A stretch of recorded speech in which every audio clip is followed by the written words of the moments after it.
ಭಾರತಿ ಇದರಲ್ಲಿ UPSC 462 rank ಪಡೆದಿದ್ದಾರೆ. Karnataka state 7ನೇ rank ಪಡೆದಿದ್ದಾರೆ. ನನ್ನ ಮಗ ಏನಂದರೆ ನನಗೆ ನನ್ನ ಮಗ ಡಾಕ್ಟರ್ ಆಗಬೇಕಂತ ಆಸೆ ಇತ್ತು. ಮೊದಲಿಂದಲೂ ನನಗೆ ನಮ್ಮ DSP ರಮೇಶ್ ಸರ್ ಅಂತಿದ್ರು, ಅವರೇ ಸ್ಫೂರ್ತಿ ನನಗೆ. ನನ್ನ ಮಗ ಡಾಕ್ಟ್ರ್ ಮಾಡಿಸ್ಬೇಕು. ನಮಗೆಲ್ಲ ಮೊದಲೆಲ್ಲ ಪೊಲೀಸರ ಮಕ್ಕಳಿಗೆಲ್ಲ ಕರೆದು ಸನ್ಮಾನ ಮಾಡಿ ಅವರೆಲ್ಲ ಹುರಿದುಂಬಿಸ್ತಾಯಿದ್ರು. ಪೊಲೀಸರ ಮಕ್ಕಳು ಚೆನ್ನಾಗಿ ಓದಬೇಕು ಅಂತ. ನಾನು ಅವಾಗ ನನ್ನ ಮಗ LKG, ಅವಾಗ ನನ್ನ ಮಗ ಡಾಕ್ಟ್ರ್ ಮಾಡಿಸ್ಬೇಕು ನನ್ನ ಆಸೆ.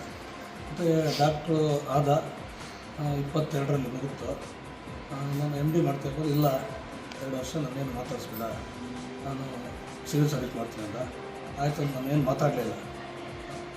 ಈಗ 7ನೇ ರ್ಯಾಂಕ್ ಬಂದಿದ್ದಾನೆ ಸ್ಟೇಟ್ಗೆ. ತುಂಬ ಖುಷಿ ಆಗ್ತದೆ. ಇಲ್ಲ ನಮ್ಮ SP ಸಾಹೇಬ್ ನನಗೆ ಫೋನ್ ಮಾಡ್ತಾರೆ. ನಾನು ನಿನ್ನೆ SP ಸಾಹೇಬ್ ಫೋನ್ ಮಾಡಿದ್ರೆ ಗೊತ್ತಾಗಲೇ ಇಲ್ಲ, 2 ಸರಿ ಮಾಡಿದ್ದಾರೆ. ಮತ್ತು ನಮ್ಮ DSP ಸಾಹೇಬು, ನಮ್ಮ ಇನ್ಸ್ಪೆಕ್ಟ್ರು, ಟೌನ್ ಇನ್ಸ್ಪೆಕ್ಟ್ರು ಡೈಲಿ ಮಗ ಏನಾಯ್ತಪ್ಪ IPS ಗ್ಯಾರಂಟಿ ಆಗ್ತದೆ, ತುಂಬ ಒಳ್ಳೆಯದು ಆಗ್ತದೆ ಅಂತ ಹೇಳಿದ್ರು. ನಾನು ತುಂಬ ಖುಷಿ ಆಗ್ತದೆ. ನನಗೆ ಆಫೀಸರಾಗಿ ಬರಬೇಕು ಡಿಸ್ಟಿಕ್ಕಲ್ಲೇ, ನಾನು ಸೆಲ್ಯೂಟ್ ಹೊಡಿಬೇಕಂತ ಆಸೆ ಆಗ್ತಾಯಿದೆ. ನನ್ನ ಮಗನ ಅನ್ನಿಸ್ತಾ ಇದೆ. ತುಂಬ ಕಷ್ಟಪಟ್ಟು ನಾವು ಸಹಾಯ ಮಾಡಿದ್ದೀವಿ. ಅವನು ಆಗಲ್ಲ ಅಂದ್ರೂ ಇಲ್ಲ ಆಗುತ್ತೆ ಆಗುತ್ತೆ ಅಂತ ನಾನು ತುಂಬ ಇದು ಮಾಡಿದ್ದೀನಿ. ಇಲ್ಲ ನಿನ್ನ ಕೈಯಲ್ಲಿ ಆಗುತ್ತೆ, ಆಗಲ್ಲ ಅಂದರೆ ಅವ್ರ ಅಪ್ಪಗೂ ಹೇಳ್ತಾ ಇದ್ದೆ ನಾನು, ಆಗಲ್ಲ ಅಂದರೆ ಅವನು ಅದರಲ್ಲಿ ಇರಲ್ಲ, ಆಗುತ್ತೆ ಅಂದರೆ ಮಾತ್ರನೇ ಅವ್ನು ಮುಂದುವರಿತಾನೆ ಅಂತ.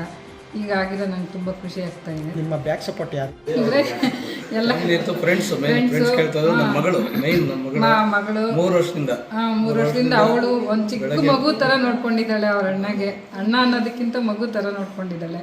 ನನಗಿಂತ ಅವಳು ಚೆನ್ನಾಗಿ ನೋಡ್ಕೊಂಡಿದ್ದಾಳೆ. ತುಂಬ ಖುಷಿ ಆಗ್ತಾ ಇದೆ. ಖುಷಿ ಹಂಚ್ಕೊಳ್ಳೋದು ಫ್ರೆಂಡ್ಸ್ ಡೈಲಿ ನಮ್ಮ ದಸ್ತಗಿರಿ ಸರ್ ಅಂತ ಡೈಲಿ ಮಾಡ್ತಾರೆ ಫೋನ್. ನಮಗೂ ನಮ್ಮ ಫ್ರೆಂಡ್ಸು ಎಲ್ಲ ದೇವಸ್ಥಾನಕ್ಕೆ ಹೋಗೋದು, ದೇವ್ರ ಅರ್ಕೆ ಕಟ್ಟೋದು, ಇದು ಮಾಡೋದು, ನಾವು ನಮ್ಮ ಫ್ರೆಂಡ್ಸು ಎಲ್ಲ ಆಗಲಿ ಅಂತ ತುಂಬ ಖುಷಿ ಆಗ್ತಾ ಇದೆ ನಮಗೂ.